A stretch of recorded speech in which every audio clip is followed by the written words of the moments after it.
Welcome to the live stream. I can never tell when these things start. It's really frustrating. Welcome to the live stream, December 27th. I believe it's day 32. It's surprising that I don't have that on my mind every single morning. But I admit, and I talked about this already this week, it's a challenging week. And the title of the thumbnail says don't half-ass it. The title is a reflection on the fact that it's been noticeable that I'm not pulling my weight on this challenge. And I want to just cover that because this challenge wasn't about me just posting a video every day. Geez, every week would have been way simpler. It was about me making continuous progress, and I don't feel like I'm making that progress this week. And it's because family, fun, Christmas, holidays, the old reality in a working brain that this week is about recovery, relaxation, entertainment, and rest. All the things that I just kind of said. I can't be that person. If I'm going to go in on this project, I cannot half-ass it.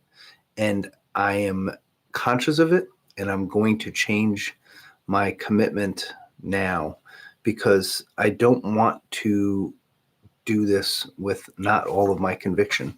There's a Matthew McConaughey video out, I think it's a few years ago, about him saying don't half-ass it. It's like if you're going to choose to do something, you better go all in because you don't want to look back and regret the effort that you could have put in to actually make it a thing. I was making pretty damn good progress with growth.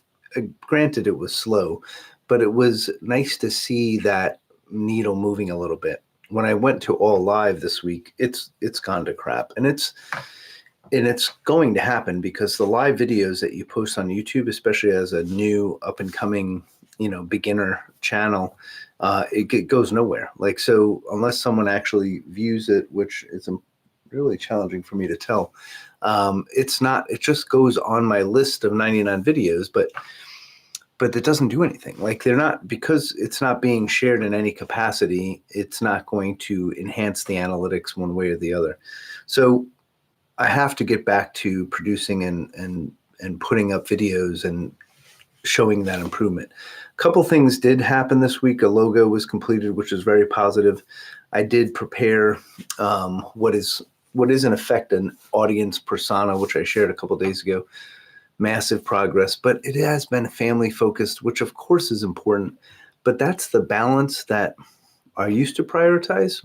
And my family would totally be comfortable with knowing that I have to go a little harder on this, so therefore I'm going to miss this and this week. They would not care. I know it because they want this. They want me to be able to commit to these kind of projects because I want them to commit to these projects. I want to teach them of the importance of not half-assing it.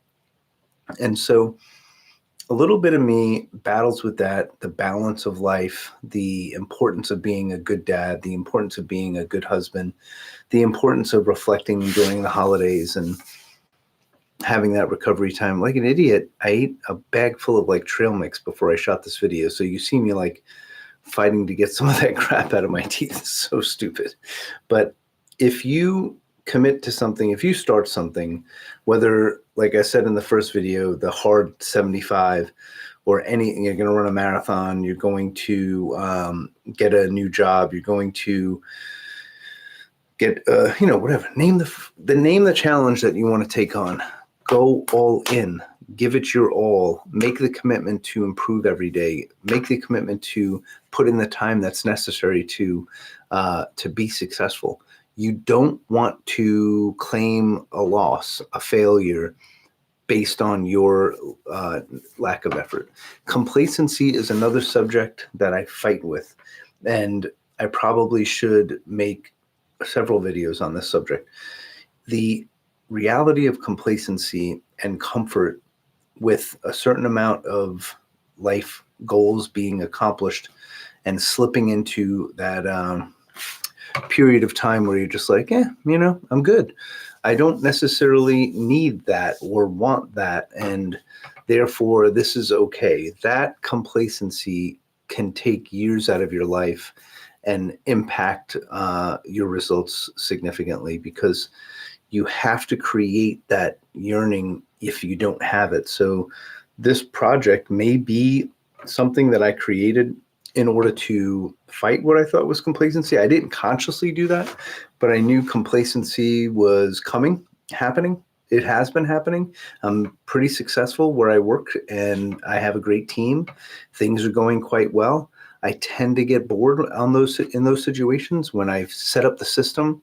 I have great people. The system's working. The money's coming in. Not like I'm talking about from a business perspective. Like, it gets kind of boring. So then I get kind of comfortable, and then again I get complacent. So what I don't want to have happen is for me to get complacent with this 99-day YouTube challenge. Just putting the videos up is not the result I wanted. I don't want to look back at this and go, well, I did it. I put 99 videos up. I do want to look back at this and say, I gave it my all. I committed every day. I made improvements every day. And therefore the results happen. If the results don't happen, but I do all of those things, I'll be happy, because failure, when you do all of those things, is reality. Like, we're not all going to be successful accomplishing projects. We're not. We're going to accomplish projects, and some of them are going to be great and some of them are not. If you write songs, I was watching today, not for a long time, but I looked into Max Martin. He's a songwriter, because we went to a play at the Kennedy Center. It was part of a Christmas gift for my son and his wife, because they love musicals. My wife and I are musical fans as well. We had tickets already for the Kennedy Center as subscribers. It was just one of the shows that we were going to go to.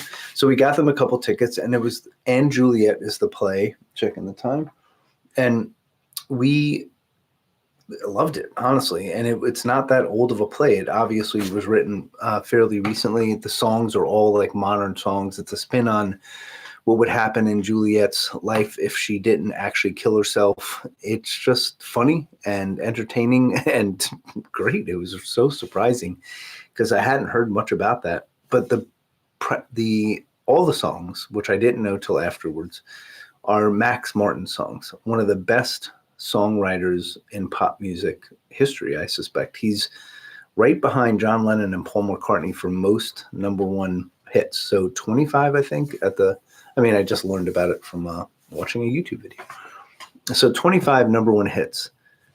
I bet for sure he's had failures. There's no question about it. If we look through the track record of Max Martin songs, I bet there are some that just didn't go anywhere for whatever reason. But I'm certain he gave everything he had to those songs, and failures happened. Totally acceptable. In every sport, at the championship game, there's a loser and a winner.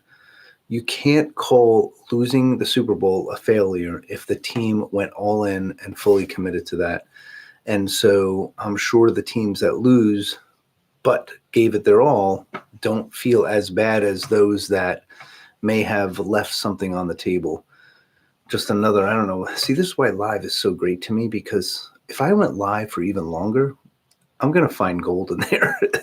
There may be some shit along the way, but I really have like ideas from my past and stuff that resonate with these topics, and I just will pull them out, and then I'd be able to cut them out. Anyway, I just like the idea of shooting live or just straight shots like this, and you're going to get the whatever.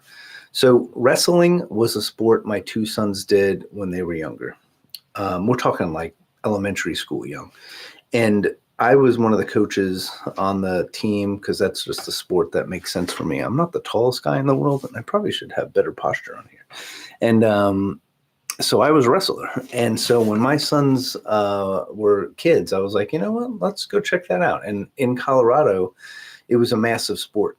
So they were both quite good. And we ended up going to like state championships. They're both really good, and they both had great results. And my youngest was like 6 years old. And I know that sounds bad, but they started even younger than that. And he was really like fiery and successful. And I was coaching him in a match once, and it was emotional because he was leaving it all out there. There was not a little bit of him left. And they went back and forth and back and forth, him and this kid, and they were evenly matched, and it was such a great match. And I'm right there on the edge of the mat, like trying to yell instructions. And of course they're just little kids. They're not like necessarily tracking what I'm saying, but it's all about trying to like give them basic instructions. But you're a part of it. You're emotional, they're emotional, and he lost that match, and it may have been by 1 point. And he got upset, but I quickly made sure he knew how unbelievably awesome he was. You're going to lose when you give it your all. When you half-ass it and lose, it's way worse. I'm recommitting. It's Friday night. I'm here in the office. I'm shooting this. I was walking out the door. My wife was there. She knew I needed to do this. All of my kids have now gone on to do something with themselves, so we have the evening together. And I really just wanted to shoot the video at the house, which would have been terrible. Like the lighting, obviously. It would have been straight up on the laptop, and it would have been phoning it in. I would have phoned this one in. The day 32 video, I would have felt terrible about. And when I left, I was like, man, she got me with that. Like, oh, I didn't say what she said. I said I wanted to just shoot it at the house. Like, maybe I should just shoot it upstairs. Like, no one cares. Like, these live videos are going to get 2 views until I make some sort of progress and get the subscriber count up and really start, generating some momentum. But she said, hell no. Get to the office, get that 4K live video up, use the equipment that you invested in and the setup that looks reasonably good. Like, just do it right. And, she's not like giving me shit about it. But the point is that comment triggered the thought. And on the way here, I changed my whole point on this video, and I'm recommitting to not half-assing it. I know my family's going to give me the space needed to make the progress. And so that's my advice to you. What in your life are you half-assing? What project have you wanted to take on that you know that if you gave it your all, if you fully committed to it, that you get a great result? I want you to just reflect on that. I'm going to do the same. Have a great one. We'll talk tomorrow.